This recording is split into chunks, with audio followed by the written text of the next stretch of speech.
সাংবাদিকদের মুখোমুখি হয়ে লেখিকা তসলিমা নাসরিন বাংলাদেশ ও ভারতের ভবিষ্যৎ সম্পর্ক নিয়ে আশা প্রকাশ করেন। তিনি বলেন, দুই দেশের সম্পর্ক কেমন হবে তা মূলত দুই দেশের রাজনৈতিক নেতৃত্বই বলতে পারবেন। তবে তাঁর আশা ভারত ও বাংলাদেশের সম্পর্ক বন্ধুত্বপূর্ণই থাকবে। তসলিমা নাসরিন বলেন, 1971 সালের মুক্তিযুদ্ধে ভারতের অবদান বাংলাদেশের মানুষ কখনো ভুলবে না। যারা মুক্তিযুদ্ধ ও বাংলাদেশের স্বাধীনতার চেতনায় বিশ্বাস করেন তারা ভারতের এই সহযোগিতাকে সবসময় স্মরণ করবেন। বর্তমান বাংলাদেশের রাজনৈতিক পরিস্থিতি নিয়ে তিনি বলেন, অতীতে জামায়াতে ইসলামীকে কখনো প্রধান বিরোধী দল হিসেবে দেখা যায়নি। তার মতে যদি আওয়ামী লীগ প্রধান বিরোধী দল হিসেবে থাকতো তাহলে সেটাই দেশের জন্য ভালো হতো। তিনি অভিযোগ করেন, আওয়ামী লীগকে নিষিদ্ধ করার ফলে রাজনৈতিক ভারসাম্য নষ্ট হয়েছে। জামায়াতে ইসলামী সম্পর্কে তসলিমা নাসরিনের দাবি, দলটি নারীর অধিকার ও সংখ্যালঘুদের অধিকারের বিরুদ্ধে অবস্থান নেয় এবং এটি দেশের জন্য শুভ লক্ষণ নয়। তার আশঙ্কা, বাংলাদেশ ধীরে ধীরে অন্ধকারের দিকে এগোচ্ছে। তিনি আরও বলেন, অনেক বুদ্ধিজীবী এখনও দেশে ফিরতে পারছেন না। তসলিমা নাসরিনের অভিযোগ, বাংলাদেশের বিভিন্ন সরকার নিজেদের রাজনৈতিক স্বার্থে ধর্মকে ব্যবহার করছে এবং ক্ষমতায় টিকে থাকার হাতিয়ার হিসাবে ধর্মকে কাজে লাগিয়েছে। তিনি বলেন, কোনো রাজনৈতিক দলকে নিষিদ্ধ করা উচিত নয়। একই সঙ্গে তিনি উল্লেখ করেন, অতীতে শেখ হাসিনার সরকারকেও তিনি সমালোচনা করেছেন। তার বক্তব্য অনুযায়ী অতিরিক্ত মাদ্রাসা ও মসজিদ নির্মাণ এবং মাদ্রাসার ডিগ্রিকে বিশ্ববিদ্যালয়ের ডিগ্রির সমতুল্য করার সিদ্ধান্ত তিনি সমর্থন করেননি। শেষে তিনি বলেন, শেখ হাসিনাকে দেশ থেকে বের করে দেওয়ার পক্ষপাতী তিনি নন। তার মতে তাকে দেশে রেখে নির্বাচনে অংশ নেওয়ার সুযোগ দেওয়া উচিত ছিল। একইভাবে ইউনূস সরকারকে আওয়ামী লীগকে নিষিদ্ধ করার সিদ্ধান্তও তার মতে অনুচিত। বাংলাদেশ এবং ভারতের রিলেশনটা ভবিষ্যতে কি হতে পারে সেটা তো দুই দেশের রাজনীতিকরাই ভালো বলতে পারবেন, আমি তো ভালো বলতে পারবো না। তবে আমি আশা করি দুই দেশের সম্পর্ক বন্ধুত্বপূর্ণ হোক। আমরা 71 দেখেছি, 71-এ কি করে ভারত সাহায্য করেছে বাংলাদেশ তৈরি হওয়ার জন্য। সুতরাং আমরা যারা মুক্তিযুদ্ধে বিশ্বাস করি এবং আমরা যারা বাংলাদেশের স্বাধীনতায় বিশ্বাস করি তারা ভারতের এই অবদানকে আমরা সবসময় স্বীকার করি। কিন্তু কিছু পাকিস্তানপন্থী জিহাদি আছে বাংলাদেশে, তারা এই ভারতকে শত্রু বলে মনে করে। এই সংঘাত চলছেই আমাদের। তবে যারা যুক্তিবুদ্ধি সম্পন্ন মানুষ, যারা শুভবুদ্ধি সম্পন্ন মানুষ, মুক্তিযুদ্ধের পক্ষের মানুষ, তারা সবাই ভারতের পক্ষে আছে এবং চাই ভারত এবং বাংলাদেশের মধ্যে সুসম্পর্ক থাকুক। এখন তো কমার কোনো লক্ষণ দেখছি না, বরং বাড়ছে।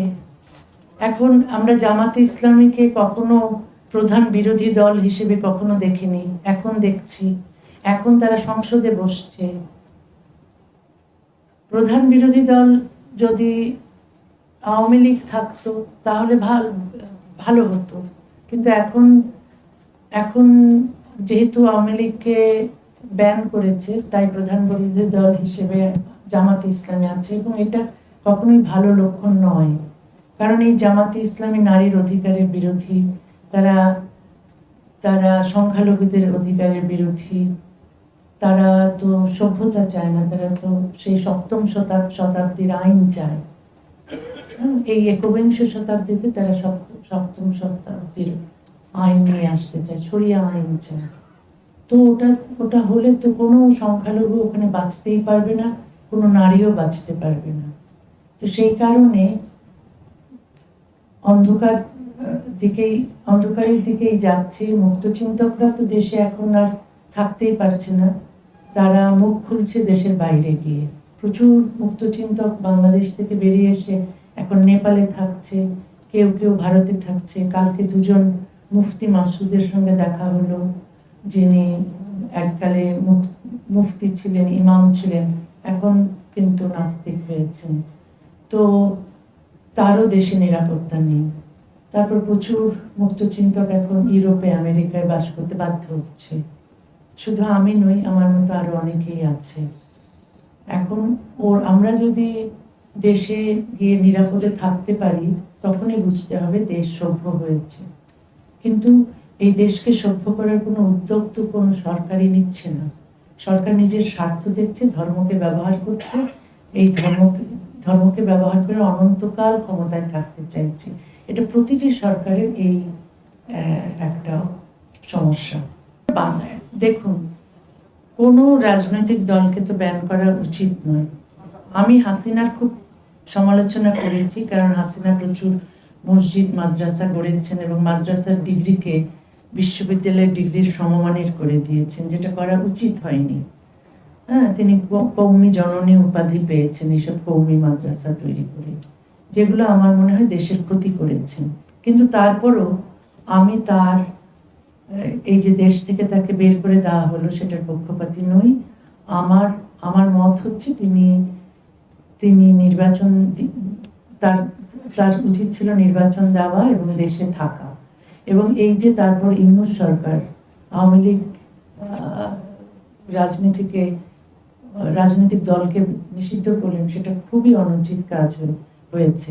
এটা একেবারেই ঠিক কাজ করেনি। এগুলো সমালোচনা আমি করছি, যদিও আমি হাসিনার কিছু কাজের সমালোচনা করি, কিন্তু আওয়ামী লীগকে ব্যান করার বিরুদ্ধে আমি কথা বলছি, কারণ এটা অবশ্যই গণতন্ত্রের বিপরীতে একটি সিদ্ধান্ত। এবং অচিরে আওয়ামী লীগের উপর থেকে ব্যান তুলে নেওয়া হোক, এটা চাই। এবং আওয়ামী লীগের যারা দেশের বাইরে আছেন তারা যেন দেশে যান, নিরাপদে থাকতে পারেন, সেই ব্যবস্থা যেন করা হয়। কারণ প্রচুর আওয়ামী লীগের নেতা কর্মীদের অত্যাচার করা হয়েছে, অনেককে মেরেও ফেলা হয়েছে। এগুলো ঠিক গণতন্ত্রের, আবার এগুলো করার পরেও গণতন্ত্র নিয়ে বড়াই করবে, এটা তো হয় না। সেই জন্য তারেক রহমানকে আমার মনে হয় যে আমরা ওখানে যারা আছে, যারা প্রগতিশীল, তারা চাপ যেন দেয় যে আওয়ামী লীগের উপর থেকে যেন ব্যান তুলে নেওয়া হয়।